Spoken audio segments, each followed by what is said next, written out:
राम राम आप सब लोगों को।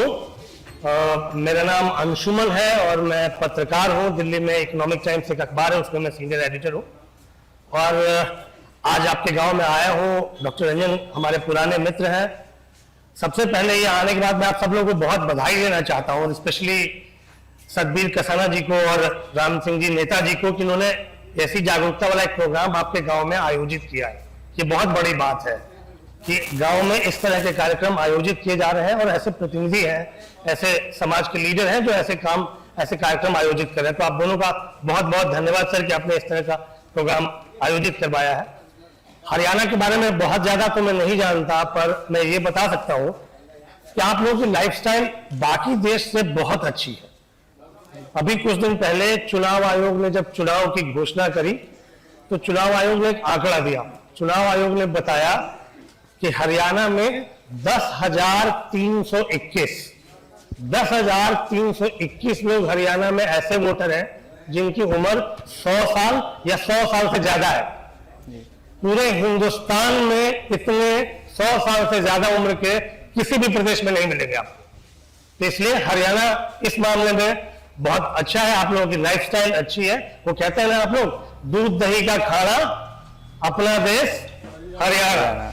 तो बिल्कुल वैसे ही आप लोग सबकी लाइफस्टाइल आपकी अच्छी है, पर इसके बावजूद भी उम्र हो, अच्छी उम्र हो, सावधानी से अगर रहेंगे तो अच्छी लाइफ जिएंगे। सावधानी बरतने की बहुत जरूरत है और उसी के बारे में बात करने के लिए हम यहाँ आए हैं। एक बढ़ती उम्र के साथ स्ट्रोक, जिसको गांव में लकवा भी कहते हैं, वो बहुत बड़ी समस्या है। हमें और आपको अंदाजा भी नहीं होता कि आपके शरीर में ऐसी क्या चीजें हो रही हैं और जिसकी वजह से आपको स्ट्रोक हो रहा है। और जब तक होता है क्या प्रिकॉशन लेने हैं, शुरुआती के 24 घंटे कितने जरूरी होते हैं, इन सब चीजों का हमें आइडिया नहीं होता गांव में। जब आप अस्पताल जाएंगे तभी आपको पता चलेगा। ये आप लोगों के लिए अच्छी बात है कि अस्पताल से डॉक्टर खुद यहाँ आए हैं। मैं इंट्रोड्यूस करूंगा सबको। राम सिंह जी है, आप सब इनको जानते हैं, आपके प्रतिनिधि है। डॉक्टर पीएन रंजन है, अपोलो अस्पताल दिल्ली में न्यूरो फिजिशियन है और इस बीमारी के विशेषज्ञ हैं। साथ में बैठे हैं सतबीर कसाना जी, वो भी आपके जनप्रतिनिधि है। डॉक्टर दिनेश जी है, जो डॉक्टर रंजन की टीम के ही और काफी समय से इस पर काम कर रहे हैं, डॉक्टर दिनेश जी।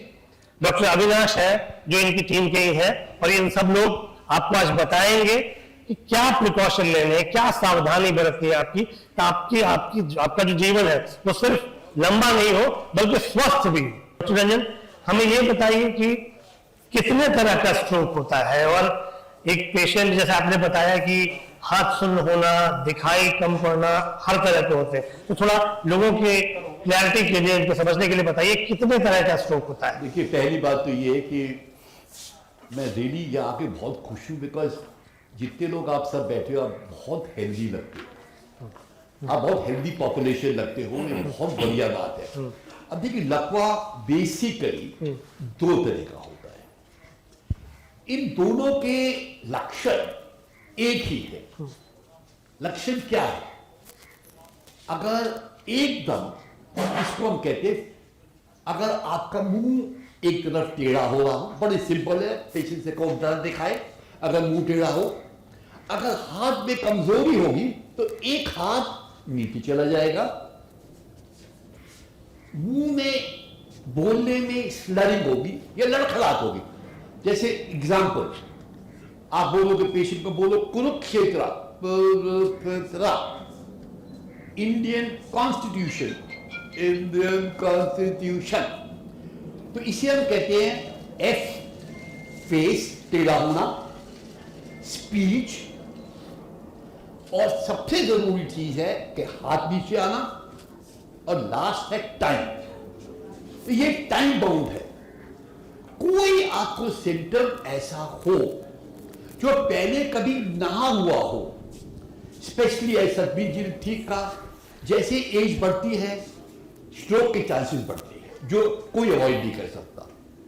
कई फैक्टर स्ट्रोक या लकवे के ऐसे हैं जो मैं आपको ट्रीट कर सकता हूं, कई ऐसे हैं उसके बारे में मैं कुछ नहीं कर सकता, जिनको हम कहते हैं मॉडिफाई कर सकते हैं। मॉडिफाई मतलब मैं उनको ठीक कर सकता हूं।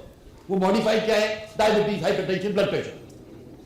उम्र को मैं नहीं बदल सकता, एज को मैं नहीं बदल सकता, जेनेटिक्स या अगर आपके परिवार में स्ट्रोक हो रहा है पर मैं जो ये फैक्टर्स हैं जो जिनको मैं बदल सकता हूं उनको बदलना मेरा फर्ज है।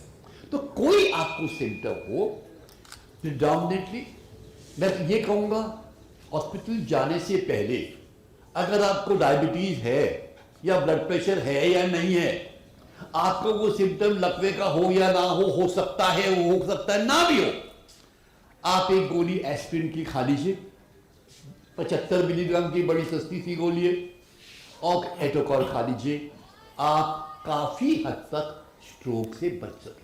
आप ये कह रहे हैं डॉक्टर साहब कि किसी भी मरीज को या जो मरीज नहीं भी है उसको ये दवाई रेगुलर खानी चाहिए? रेगुलर खानी नहीं चाहिए, पर अगर उसको कोई सिम्टम होता है तो फिर खानी चाहिए। मैंने वो क्वेश्चन आंसर नहीं किया। स्ट्रोक दो तरह का होता है, आपने पहला बताया। हाँ, एक जिसमें ब्रेन में क्लॉट बन जाता है, दूसरा जिसमें नाड़ी फट जाती है, जिसको ऑर्डिनरी लैंग्वेज में आप बोलते हैं हेमरेज हो गई। क्लॉट बन गया मतलब उस एरिया में ब्लड, एक नाली है, नाली में एक क्लॉट बन गया, उसने क्लॉट ने नाली को रोक दिया, इधर ब्लड सप्लाई नहीं दिया, वो लकवा हो गया। दूसरा नाड़ी। अब ये दोनों फॉर्म्स के जो फैक्टर्स इनको कॉज करते हैं वो हम ट्रीट कर सकते हैं। तो जैसे दिनेश बाबू ने बिल्कुल ठीक कहा, 80% ऑफ स्ट्रोक्स आर प्रिवेंटेबल। 80% लकवे को प्रिवेंट कर सकते हो, कितना अच्छा नंबर है। और वो सिंपल चीजों से, वो बताएंगे आपको डॉक्टर दिनेश रविदास, सिंपल चीजों से, सिंपल लाइफस्टाइल चेंजेस से आप उनको बदल सकते हैं। डॉक्टर दिनेश, मैं आपसे पूछूंगा कि ऐसी क्या चीजें हैं जीवन शैली में, क्या बदलाव करें या ऐसा क्या करें, जैसे कि आप कह रहे हैं कि 80% लकवा के मरीज बनेंगे ही नहीं, बिल्कुल। तो ऐसा क्या करें लोग, सबको जानकारी के लिए अगर आप बताएं। जी, ये काफी रिलेवेंट क्वेश्चन है इस हिसाब से कि जो हम कह रहे हैं कि 80% स्ट्रोक के पेशेंट होने ही नहीं चाहिए, जो आज हम देखते हैं। अगर हम उन्हें प्रिवेंट करना चाहते हैं तो हमें कुछ चीजें अपने लाइफ में बदलनी चाहिए। जो आप जिस तरीके का आपका लाइफस्टाइल अभी यहाँ है, प्रदूषित वातावरण थोड़ा कम है, थोड़ा सा खाने में अडल्ट्रेटेड कंटेंट्स कम है, जो एक सिटी लाइफ का कांस्टेंट स्ट्रेस होता है वो थोड़ा कम है, इन चीजों से आप थोड़े बचे हुए हैं। पर अगर हमें बेहतरी से इससे बचाव करना है तो मॉडिफाइबल रिस्क फैक्टर, माने कि ऐसे रिस्क फैक्टर कि जिनको हम मॉडिफाई कर सकते हैं और स्ट्रोक को ना होने दें, उसमें सबसे ऊपर आता है, अगर आपको डायबिटीज की बीमारी है तो आपको अपने डायबिटीज को पहले जानना है और उसे अच्छे से कंट्रोल में रखना है। डायबिटीज अगर अनकंट्रोल्ड है तो आपका स्ट्रोक का रिस्क काफी ज्यादा गुना बढ़ जाता है। अगर डायबिटीज आपको है और आपने जांच नहीं कराई है और कुछ सालों तक आपको ये नहीं पता चल रहा, तो वो स्ट्रोक के स्वरूप में ही पता चल सकता है। हमारे पास काफी पेशेंट ऐसे आते हैं जिन्हें स्ट्रोक हुआ और हम एक डायबिटीज की टेस्ट कराते तब पता चलता है कि बहुत ही ज्यादा अनकंट्रोल डायबिटीज उस टाइम पे पेशेंट को डायग्नोस हो रहा है। दूसरी ऐसी बीमारी है रक्तचाप, यानी कि ब्लड प्रेशर। क्योंकि ब्लड प्रेशर एक ऐसी तलवार है जो दोनों तरीके से काटती है। या तो ब्लड प्रेशर अचानक से बढ़ जाए और अंदर की कोई एक पाइप फटने से हेमरेजिक स्ट्रोक हो सकता है, या तो फिर ब्लड प्रेशर की वजह से ही क्लॉट बन के ही आपको जो खून गाढ़ा होने वाला स्ट्रोक है वो हो सकता है। तीसरी चीज जो चर्बी शरीर में होती है, कोलेस्ट्रॉल होता है, वो कहीं कहीं डिपॉजिट होता है। हमारे हार्ट से ब्रेन तक का रास्ता एक स्मूथ होना चाहिए, लेकिन उन रास्तों में वो कोलेस्ट्रॉल ब्लॉक करता है, जिसकी वजह से स्ट्रोक हो सकता है। चौथी चीज जो वजन का ज्यादा होना, वो चर्बी बढ़ाता है, वो मॉडिफाइबल है, उसे हमें कम करना चाहिए। तो इन चीजों से बचने के लिए इन 4 रिस्क फैक्टर से आप दूर रहे, और अगर है तो उन्हें अच्छे से ट्रीट करें, तो आप काफी हद तक स्ट्रोक को बचा सकते हैं। डॉक्टर अविनाश, मैं आपसे पूछूंगा कि कौन से लोग हैं जो स्ट्रोक के खतरे में? वैसे तो जो आपने बात बताई, अब आप स्ट्रोक के डॉक्टर हैं तो आप बोलोगे स्ट्रोक से बचने के लिए ये करो, कोई हार्ट का डॉक्टर है वो आके इनको बोलेगा हार्ट से बचने के लिए ये करो, तो सारे डॉक्टर की लंबी एक लिस्ट हो जाएगी।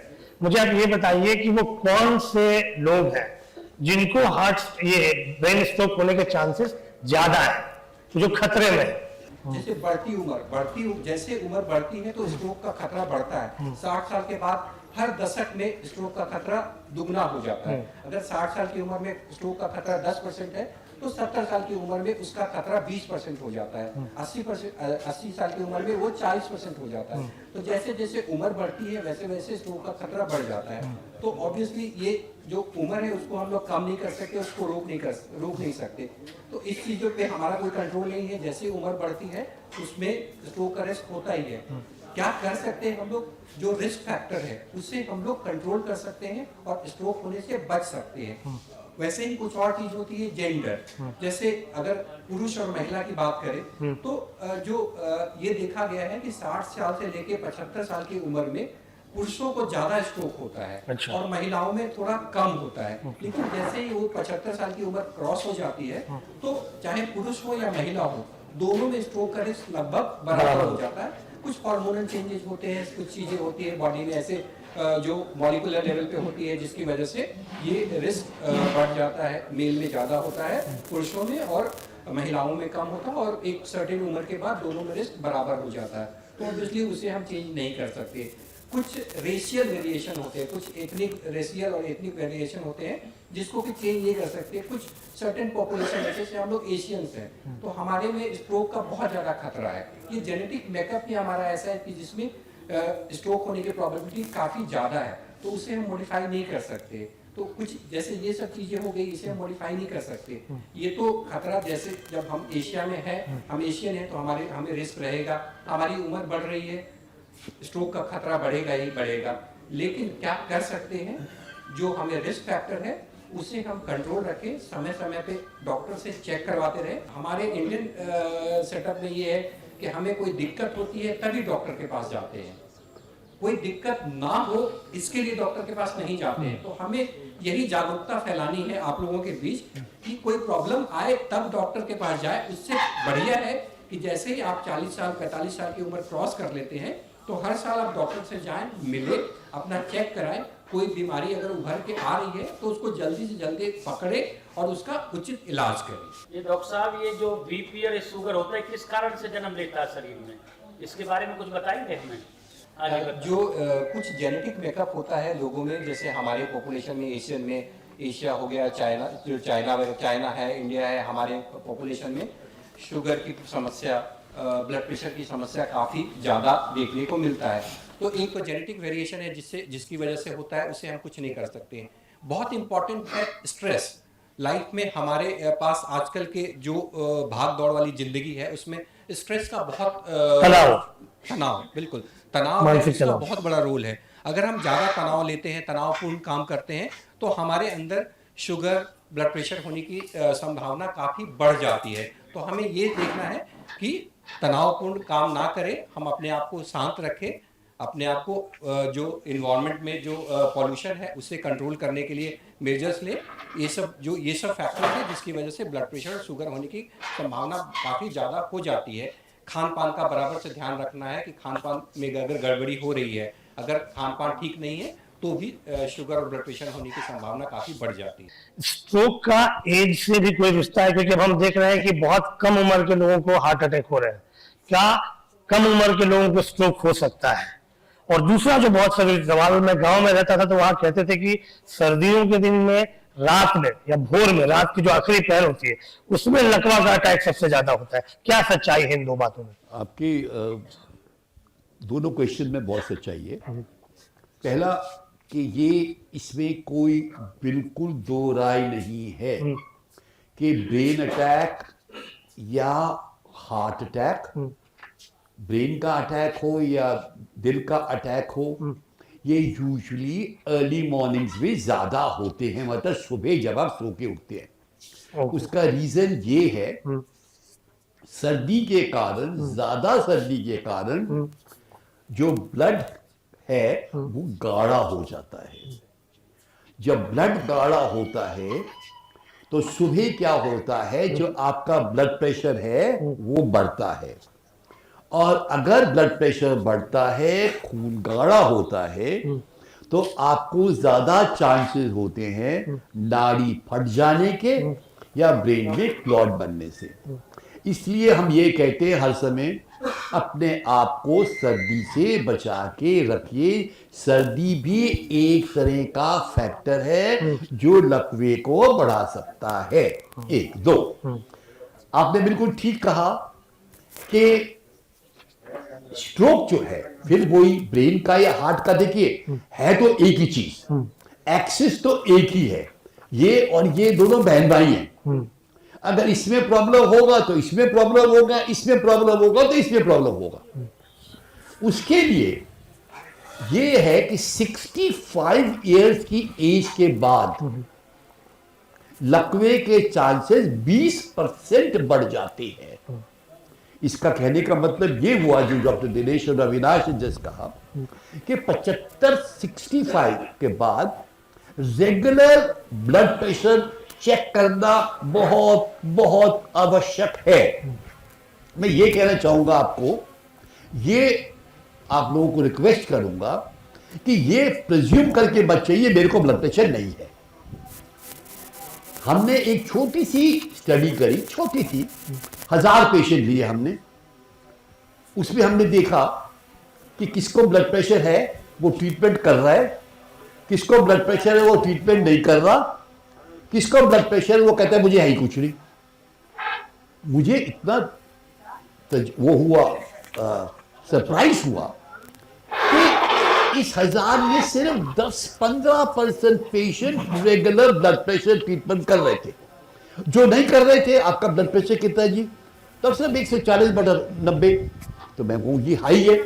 अरे डॉक्टर 140/90 हाई थोड़ी होता है। पर अब ये सोच के चलिए 150/90, 150/90, 160/90 ये सब हाई ब्लड प्रेशर है 65 की एज के बाद।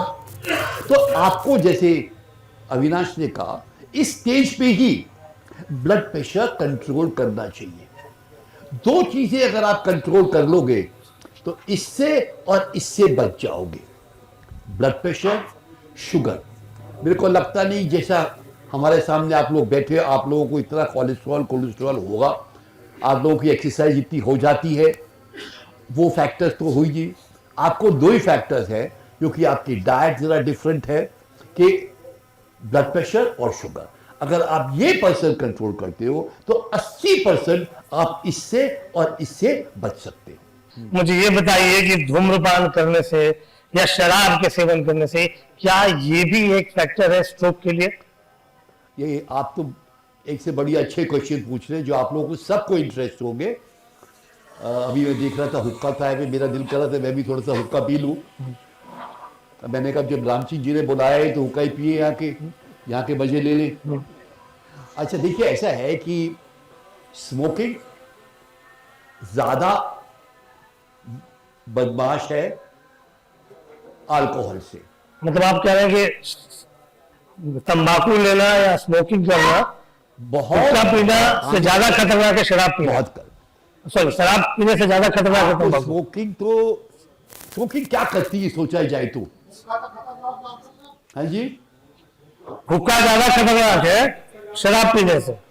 शराब देखिए, हुक्का ये सिगरेट क्या करती है, निकोटिन है उसमें, वो ब्रेन की और हार्ट की नाड़ी को नैरो कर देती है, पतला कर देती है, पतला कर देती है और क्लॉट बनती है। और अल्कोहल क्या करता है? देखिए सच्ची बात आपको बताओ, हफ्ते में 1-2 बारी 1-2 पैक पीना से कोई नुकसान नहीं होगा। अच्छा, आप लोग सुन रहे, आप इस बात को ध्यान से सुनिएगा। आप लोग हफ्ते में 1-2 बार 1-2 पीने से कोई नुकसान नहीं, डॉक्टर कह रहे हैं। बल्कि ये स्टडीज कहती है कि अल्कोहल अगर आप हफ्ते में एक बार 60 ml 90 पी ले आपको स्ट्रोक नहीं होगा। तो मैं तो यही फॉलो करता हूँ, हफ्ते में 2 बार 90 ml लगा लो। तब दूध कितना पीना चाहिए आदमी को, ये और बताएं जी देखिए, स्वस्थ शरीर के लिए। दूध अगर आपको डायबिटीज या मधुमेह है तो उसे थोड़ा कंट्रोल में पिए, लेकिन जो हम दूध के साथ चाय का प्रयोग ज्यादा करते हैं वो काफी हानिकारक हो सकता है। क्योंकि चाय देखिए एक इमोशन है, हम सब काफी ज्यादा सर्दियों में तो 5 कप 4 कप जी, तो चाय में जो शक्कर डाली जाती है वो बहुत ज्यादा हानिकारक है। वो एक स्ट्रोक का बड़ा कारण जाके बनता भी है आगे। होता क्या है कि शहर में लोग थोड़े अवेयर ज्यादा है, थोड़ा देख रहे हैं, गांव में सुविधाएं भी नहीं है। आपका अस्पताल बहुत बड़ा है, दिल्ली जैसे शहर में है, सबके बस की भी बात नहीं कि अपोलो जैसे अस्पताल में जाएगा। जी। आदमी सोचेगा भी तो थोड़ा बहुत छिटकेगा, महंगा होगा, इलाज क्या होगा। तो हमारे आसपास जो उपलब्ध होता है, एक क्वैक डॉक्टर होगा जो रात में दर्द होगा लेके जाएंगे, वो 2 इंजेक्शन लगा देगा, सुबह तक सब ठीक हो जाएगा। या छोटा अस्पताल होगा, वो डॉक्टर होगा। जब तक केस वहां पहुंचता है और उसके समझते समझते में काफी देर हो जाती है। बिल्कुल। हमारे पास में गांव में ऐसी सुविधा नहीं है कि आप सीधे मरीज को लेके, अब यहाँ किसी को बुखार लगेगा या मान लीजिए सर में दर्द होगा, तो उन्हें थोड़ी समझ में आएगा कि मुझे लकवा आ रहा है और सीधे इसको अस्पताल लेके चलो। वो थोड़ा 1-2 दिन समय देंगे, उसी में कई बार देर भी हो जाती है।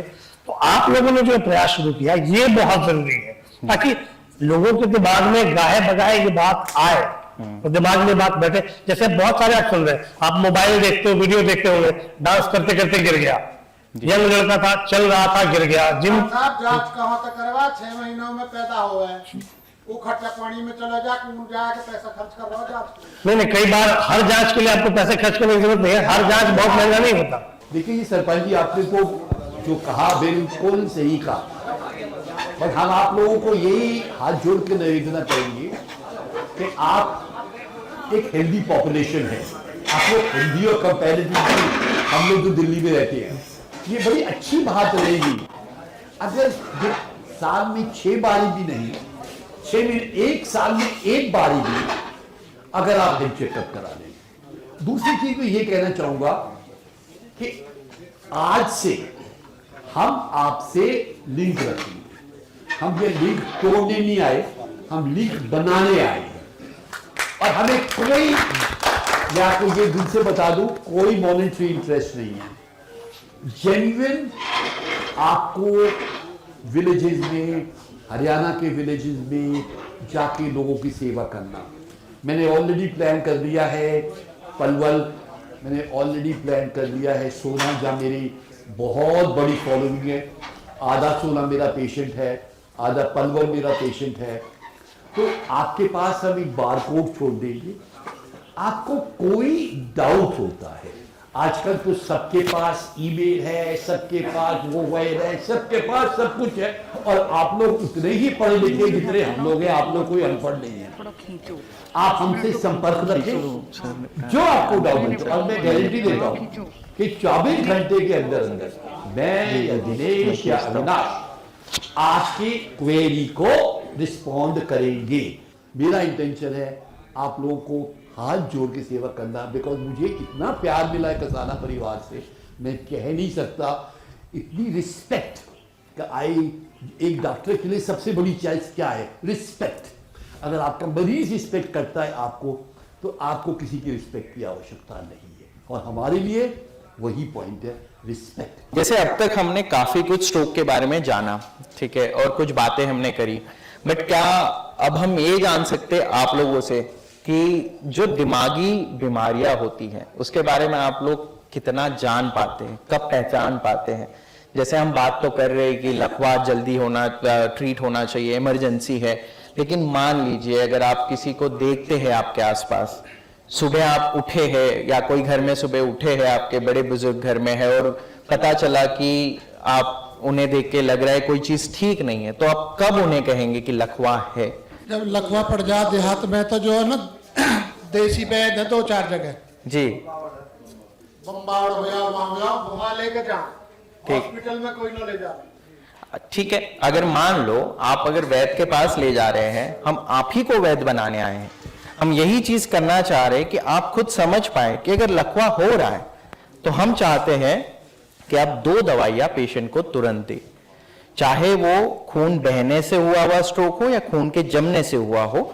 उसमें खून पतले करने वाली एक दवाई जिसका नाम होता है एस्पिरिन, जो 75 mg की, जैसे सर ने कहा, सस्ते से सस्ती हर जगह मिल जाती है, वो हमेशा घर में रखनी है। साथ में एक स्टैटिन जी, डिस्प्रिन जो उसी की एस्पिरिन जी जी, तो वो तो रखनी चाहिए सब। रखनी चाहिए।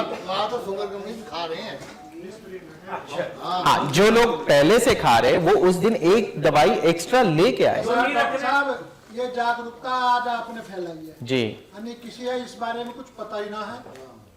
और एक जो दूसरी चीज चल रही है जी सर, वो यू है कि अगर लकवा में डॉक्टर के ले जाओगे, जो अफवाह फैल रही है लोगों में, वहाँ ग्लूकोज चढ़ता है वो ठंडा हो जाएगा और बेकार हो जाएगा। जी इस तरह का भरमर चलता है। तो इसलिए लोग जो है ना, जैसे पुराने वैद्य है वो ठीक कर दिए बहुत से उन्होंने। जी अब वो क्या देते हैं क्या नहीं देते ये तो भगवान जाने या वे जाने। जी तो ये जागरूकता जो आपने फैलाई है ये बहुत, ये तो कृपा है इन भैयान की, बहुत बड़ी कृपा है जो आप यहाँ तक ले आए। और आप पे भगवान का बहुत बड़ा हाथ है, अब जो इतनी जनसेवा की आप सेवा कर रहे हैं। एक चीज कहूंगा बड़ी सिंपल सी, जिसको आप याद रख सकते हैं। मैं थोड़ा व्यक्ति वगैरह में बात करने वाला नहीं हूं। एक, टाइम इज ब्रेन। जो टाइम जितनी जल्दी आप एक्ट करेंगे उतना आप ब्रेन को बचा सकते हैं। Time is brain. दूसरा caption, treatment delayed is treatment denied. अगर आप किसी मरीज को ट्रीटमेंट डिले करते हो तो ये प्रैक्टिकली ये है कि आप मरीज को ट्रीटमेंट डिनाई कर रहे हो या उसको ट्रीटमेंट नहीं दे रहे। ये दो कैप्शन आप अगर याद रखें तो आपके यहां ना स्ट्रोक होगा आपके एरिया में, और आप सब और अच्छी हेल्दी लाइफ लीड करोगे।